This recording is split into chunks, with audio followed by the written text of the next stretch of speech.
Upscaling is potentially a very powerful tool, allowing either your image quality or your frame rate to be better than what it should be using your PC's components, and Counter-Strike's all about those frame rates. While it doesn't officially support upscaling of any sort, there is a chance that it could be coming, and even if it isn't, a few tools have come out which promise it already. So this video will help clear up a lot of the myths and rumours about the technology, as well as specifically talking about what it will mean for CSGO, who it will benefit, and what the limitations of the technology will be, and more importantly, what they are right now. The short and simple of it is, these upscaling tools can already give the impression of more detail and clarity. However, the performance, although better than native resolution might be, still comes with a penalty that is too large for me to personally justify. But it's good to know what's what, and hopefully this video will save you a lot of time if you've considered testing out the upscaling for yourself. And there's another way to improve your gaming experience too. And that's with this video's sponsor, the NetDuma R2, a router that's optimised for CSGO and other esports titles, some of which may already feature upscaling. Manage traffic congestion and prioritise gaming over other types of internet activity to ensure that your shots won't miss, no matter how many of your sisters are streaming Netflix, nor how many mums are on Facebook. Stifle their speeds and choke their connections, for there can only be one Lord of the Pings, and he does not share power. Test your ping to various game servers across the world, or alternatively take control by literally drawing on a world map where you'd like to be able to connect to. Experience the delights of a new region, or use this to block one that you've had bad past experiences with. The R2 contains its own dedicated dual-core processor powering the Duma OS, which comes with a number of tools to give you a ridiculous amount of control over your household's internet connection. This screen will end all those times you rush to the hallway to ask who's hogging the bandwidth, because now you are. It even comes with a network map that looks like a map and actually makes sense. The R2 comes with 4 antennae, making it look like a scary bug that will look great in the corner of any good family living room. The best sort of upscaling is from intelligent upscalers, most famously DLSS, which uses motion vectors and composited images and all that kind of stuff. I believe modern phones use similar techniques to take good photos. With these kinds of upscalers, it's not just about taking what's there, but also about enhancing it with everything that came before, provided it's still relevant information. This sort of approach isn't without its limitations either, but these are so significantly outweighed by the benefits that, if intelligent upscaling is available, then using it is a no-brainer. However, these intelligent upscalers tend to require more work to be added to games, so unless CSGO gets support for one of these more advanced upscalers, which right now is unlikely, then we're stuck with simpler, less powerful upscaling methods, in the form of Nvidia's image scaling and AMD's Fidelity FX super resolution. These are essentially a good stretch effect, followed by a sharpening effect like you'd see in Photoshop, but it's not a lot more than that. So I'll start by showing you an extreme example. This is CSGO running at 720p and then being upscaled to 4K using AMD's FSR technology. Does it look like 4K? No. Does it look like 720p? In some ways, yes, because it's based on the same pixels, but hopefully the upscaling will give the impression that it's running at a higher resolution than 720p, either by appearing sharper, more detailed, or more anti-aliased. This is in part thanks to the sharpening stage of the upscaler, which in this instance is currently set to 50%. I think a lot of sharpening is needed when you're upscaling this much, effectively trying to make 9 pixels out of every one that was there originally. Here are some screenshots I took, which, if zoomed into, makes the upscaling technique more obvious. The stretched pixels become kind of like a water painting, with dithering and splodging to reduce the pixelation and to aid in the anti-aliasing. Let me make it clear that this does not have to look as good as 4K to be worth using. It simply needs to look better than 720p in your eyes. Or, if you're used to playing at a higher resolution but would happily use this instead, then you should consider it, as you could get more frames per second by switching to this method. Keyword being could. Here is a more subtle upscale. I'm running at 1600 by 900, then upscaling with AMD's FSR up to 1920 by 1080. If you're on a 1080p monitor right now and can't tell that this image has been upscaled, then that's great.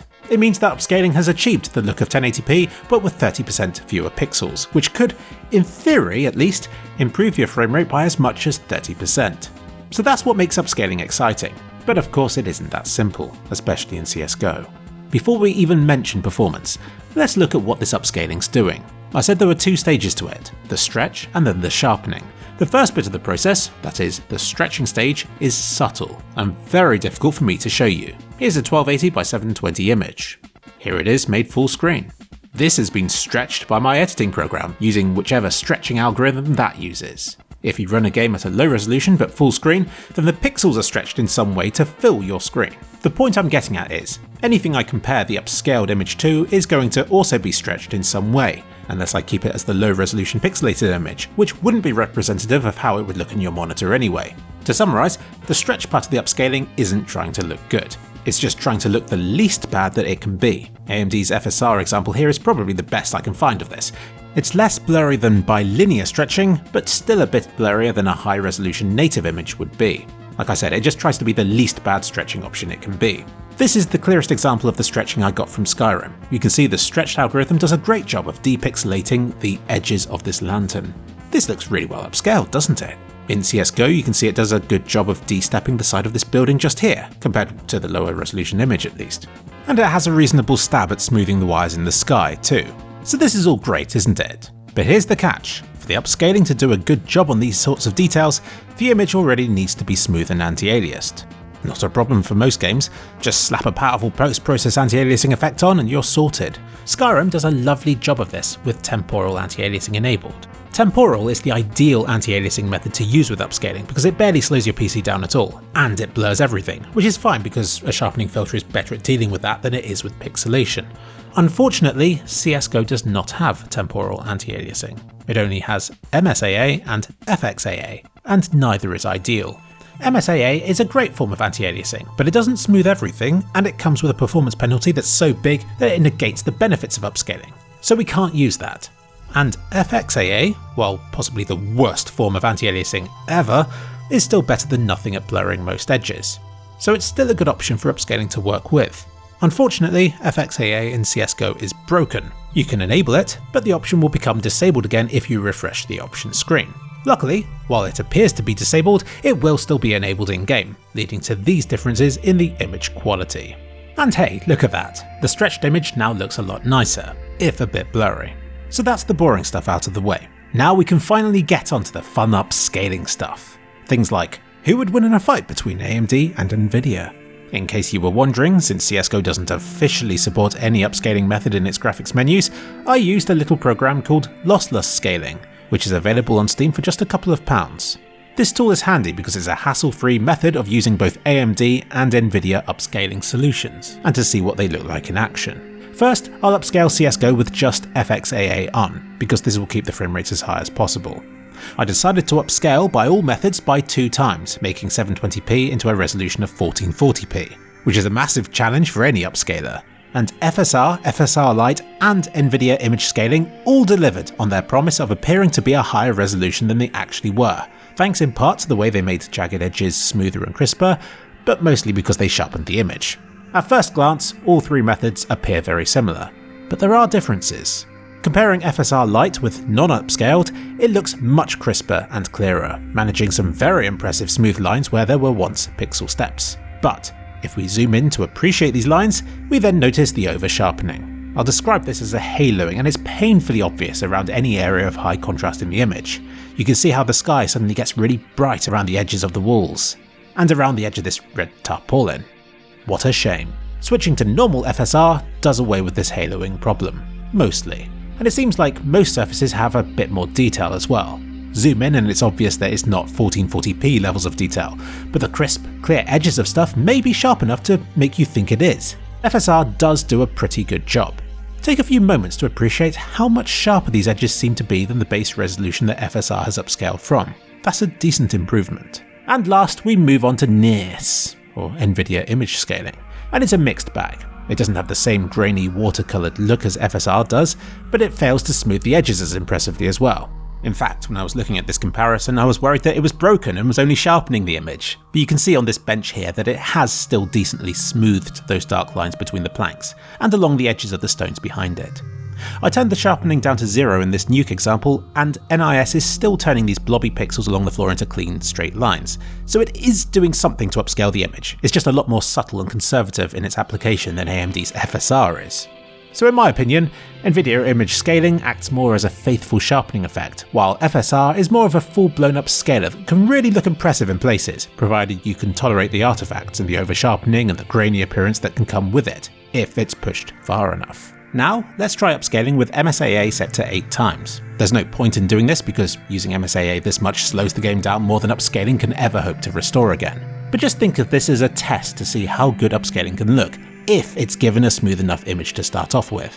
If CSGO got support for something like temporal anti-aliasing, then we might end up seeing the best of both worlds. The small performance drop of FXAA, but the impressive anti-aliasing capabilities of MSAA. And that would be great. But for now, we'll just have to use MSAA and FXAA together to try and produce the smoothest image possible in CSGO for upscalers to work with. And the result is a lot more consistent. Everything is nicely anti-aliased. There aren't offensive bumpy edges which should have been straight or anything like that. But having spent the best part of a week staring at images like this now, I can tell when FSR is being used and when Nvidia image scaling is. And I think I'm ready to make my verdict. Nvidia's image scaling is a cautious upscaler. It keeps the look of the original, but does what upscaling should do by sharpening what's there and by making the edges of stuff appear a higher resolution than they actually are. But if anti-aliasing hasn't already smoothed an edge, then neither will Nvidia's image scaling. AMD's FSR, on the other hand, is the much more exciting upscaler. The Maverick upscaler. It looks at the image and turns the detail and sharpness up to 11, and unlike Nvidia image scaling, it looks at edges that anti-aliasing hasn't touched and is all like, well, I'm going to smooth this edge anyway. All of this stuff distances the final result from the original. If sharpened enough, then it does end up looking dithered and painted. It might blob an edge that was meant to be sharp and serrated. Upon close inspection, the illusion of FSR falls apart, but I think it leaves a better first impression, and does give the illusion of there being more detail than there actually is. So for casual players, and myself, I prefer the look of FSR in CSGO.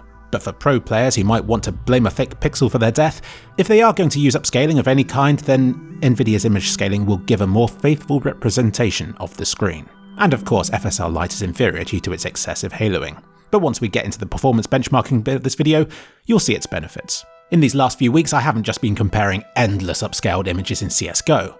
In my spare time, I've also been comparing endless upscaled clips from the Star Wars game that I've been playing on a 4K screen, upscaling from a resolution that isn't much beyond 1080p. And yes, at these settings I can tell that it isn't full 4K, but thanks to the game's excellent anti-aliasing, the upscaling punches well beyond its weight, and by the time I reach a resolution like 1660p, I really am finding it difficult to tell that it's being upscaled. And yet the frame rate is still so much higher and more consistent than if I was playing on native 4K. I expected small movements to give away the upscaling, but it doesn't. It's only on sub-pixel details like hair that the lower base resolution gives itself away, and around the edges of lightsabers, where a smooth gradient is given a pixelated appearance for some reason. And I notice it on characters' faces, where the slightly blobby look triggers the uncanny valley response in my mind. So, using upscalers in games with robust, modern anti-aliasing methods shows their true potential, which I feel CSGO is currently lacking somewhat, especially when it comes to performance. And I'm not entirely sure why this is, maybe because it's more CPU limited than most games are, or possibly because this game is still stuck in the ancient DirectX 9 standard. But I've noticed that upscaling in CSGO comes with a bigger performance hit than in other titles, and this is unfortunate because it negates the major benefit that you'd use upscaling for. By the time you've dropped the resolution far enough for it to run faster with upscaling than native resolution, the image quality has degraded so much that you'd be better off just turning off upscaling or using a higher resolution instead. To demonstrate just how much of a performance hit this upscaling comes with, I benchmarked various methods when running on a Ryzen 2200G, which I consider to be an entry-level gaming rig, and the sort of PC you'd want to use upscaling on to try and boost your frame rates. When gaming on Dust 2, I averaged 69 frames per second at 1080p. So I dropped the resolution to 720p and enabled upscaling, and to my horror, I got lower frame rates than I did at 1080p without upscaling. Even FSR Lite, the fastest of the upscaling methods, still ran almost 15% slower than native 1080p did. Clearly this is not what we want, because you'd be better off just running at 1080p instead. But things were different on Ancient, which is a more demanding map that I've heard can slow some computers to a crawl. This ran at just 50 FPS at 1080p. 720p with Nvidia image scaling was still slower at 48 FPS. FSR was marginally faster at 52 FPS, but FSR Lite was significantly higher at 58 FPS average. And with CSGO maps getting increasingly demanding and more complex with every year, Ancient may be an indicator of things to come, and upscaling may ultimately become more beneficial as time goes on. But for now, while upscaling from a lower resolution can run faster than a higher resolution does, you'll have to test it on your computer to find out whether it does or not, and on which maps. You'd really hope that 720p with upscaling would run faster than 1080p would, wouldn't you? But the real kicker here is that 720p without upscaling ran significantly faster on both maps that I tested. So even on a less powerful PC, it's hard to justify upscaling when it comes with such an insane performance penalty compared to the same base resolution without upscaling. It's frustrating for me because this research opens up so many more areas of investigation. How would upscaling at 720p compare with the visual quality and frame rate of 900p? What if we use FSR Lite just to upscale but not to sharpen? That would remove the haloing, but then would its image quality improvements then justify the performance penalty? Some of you will have many questions about these sorts of things, and may be wondering why I didn't cover them. But if you look at this video's length, you'll see the answer. This video is already over 18 minutes long, and I've barely scratched the surface of this sort of investigation. So while I would have loved to have covered it in more detail, this video is not the place to do it. Because now we must move on. A program like Lossless Scaling is great for seeing what upscaling solutions can do, but it comes with such a great performance penalty that we can't justify using it to play CSGO with. But this isn't the end of the upscaling story for Counter-Strike, because Nvidia's image scaling is also built into Nvidia's drivers, and if run in that mode, comes with less of a performance impact. Of course, the Ryzen 2200G is an AMD CPU, and so it doesn't come with the Nvidia drivers, so for this I had to switch over to a GeForce 970. You can see that using the lossless scaling program with this graphics card yielded similar performance to the 2200G, where most upscaling methods still ran slower than running at native resolution, which is rubbish. And the one instance where FSR Lite was faster, it still didn't seem fast enough to justify its usage over native 4K or just 1440p without upscaling. But using Nvidia image scaling from Nvidia's drivers told a different story, running substantially faster at 1440p upscale than native 4K did in all areas that I benchmarked. But you'd expect that, wouldn't you? And I'm still disappointed that 1440p with upscaling runs so much slower than 1440p without upscaling. Already, we've seen improved frame rates by using Nvidia's control panel instead of a third-party program. But for upscaling to become an obvious net positive, the performance impact needs to be lessened further, which I believe could be done if CSGO got proper upscaling support integrated into it. So why am I still so hopeful about this happening? To understand that, we need to look at what else Valve has been working on recently. Earlier this year, Left 4 Dead 2 got support for a newer, better graphics standard called Vulkan. Dota 2 already has Vulkan support, but earlier this year also got support for AMD's FSR upscaling technology. And with Steam Deck about to come out, Valve will want for their games to run as well on the Linux-based machine as possible. So now would be a great time for CSGO to move to an efficient graphics API like Vulkan and to get better integrated upscaling support. Dota 2 is the most exciting right now. In its graphics menu, it has a slider ranging all the way from 100% resolution down to just 40%. Which it then uses AMD's FSR technology to try and upscale it back up again. Obviously, if you drop it too far, then the image will become noticeably blocky and painted looking. But if you drop it down to something reasonable, like 80 or 70%, then it remains almost identical to native resolution, while still boosting performance. This is upscaling done right, and is exactly the kind of feature and support that I'd like for CSGO to get. It seems to come with less of a performance hit than upscaling in CSGO currently does too, and in addition to this, Dota 2's anti-aliasing seems a lot better at removing jagged edges in the first place, which in turn helps the game to upscale better. I don't want to get your hopes up too much. Yes, if CSGO gets the upscaling support that Dota 2 currently has, then I think it would become a massively popular feature that many players would choose to use. Sadly, people on really ancient potatoes might still not get support for Vulkan. It's only been added to GPUs in the last 10 years or so, and to onboard graphics and CPUs in the last 5. So before you get your hopes up too much, definitely check to see that your PC actually supports stuff like Vulkan. And even if it does come out, there will always be purists out there who will want their pixels to be pixels without any silly post-process trickery done to them. For those people, they should stick to native resolution and MSAA. But I think there would be just as many people who would prefer the upscaling for its sharpening feature, which could help boost contrast to help identify character models on screen and stuff like that. Whatever happens, do not be too eager to dismiss upscaling, for even the very wise cannot see all ends. My heart tells me that upscaling has some part to play in CSGO, for good or for evil, before all this is over.